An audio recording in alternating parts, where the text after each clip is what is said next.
Donc bonjour à tous, je vous présente le script final du bras robotique BCN 3D Moveo. Donc ce script, de façon générale, utilise les bibliothèques Servo, Axel Stepper et Multistepper. Ici on paramètre les ports de direction et de step de chaque moteur. Ici, on déclare des objets Axel Stepper pour chaque moteur.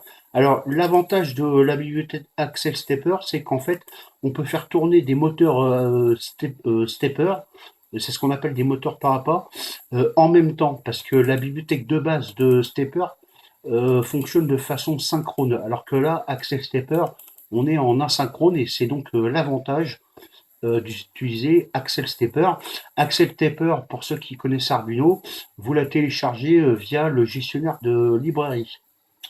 Et ensuite, vous créez un objet multi-stepper pour piloter tous les objets Axel Stepper. Et en fait, cet objet gère de façon asynchrone avec des threads chaque moteur. Ensuite, bon, vous avez des variables pour le joystick, alors qu'en fait, le prototype du bras est piloté par un joystick. Donc X et Y. X, ça sera pour les moteurs horizontaux. Je vais vous le faire voir après. Et Y, c'est les moteurs verticaux. Je vous le ferai voir ensuite après. Et donc le servo moteur, pour l'instant, c'est pas branché. Hein, j'ai encore un problème de contact, mais ça fonctionne quand même.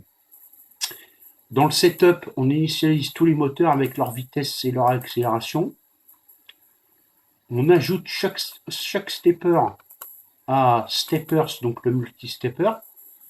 Ça, c'est uniquement pour faire du debugging, hein. J'ai commenté le code là, c'est pour voir ce que renvoie le joystick. On initialise le servo moteur, on lit la valeur de référence du joystick, et ensuite dans la boucle, on compare la valeur du joystick courante à la valeur de référence et on transforme les valeurs renvoyées du joystick en moteur step. Les moteur step, j'ai utilisé ce qu'on appelle le full. Donc en fait, ils sont tous à 200. Et donc ensuite, en fonction de la valeur du joystick, que ce soit en X ou en Y, j'élimine ce qu'on appelle le bruit parce que vous allez voir le comment le câblage. J'utilise des straps et donc il y a des faux contacts en permanence. Hein, j'ai pas fait une plaque. Et donc les deux fonctions qui sont utilisées, il y en a une qui bouge les moteurs horizontaux et il y en a une qui bouge les moteurs verticaux. Donc ensuite, je vais vous faire voir le microcontrôleur. Donc le microcontrôleur, vous avez le servo moteur qui est branché là. Vous avez le bouton du joystick qui est branché là, mais ça marche pas. Je trouverai une solution avec le bouton.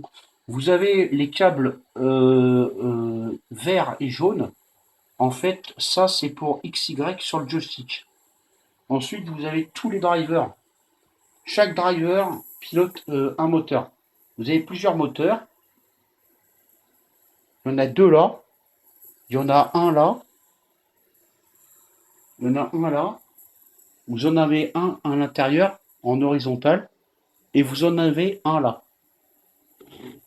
Voilà. Alors, j'ai eu plus de problèmes mécaniques sur les courroies, toutes les courroies, hein, que ce soit les courroies ici, les courroies là, et même les courroies là.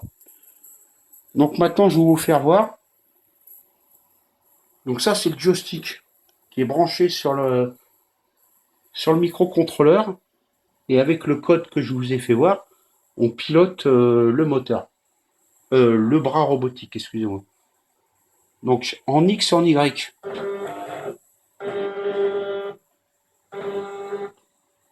Donc plus X, moins X, moins Y, plus Y, moins Y, plus Y, plus X. Alors là je suis allé de travers, hein. Moins X, plus X.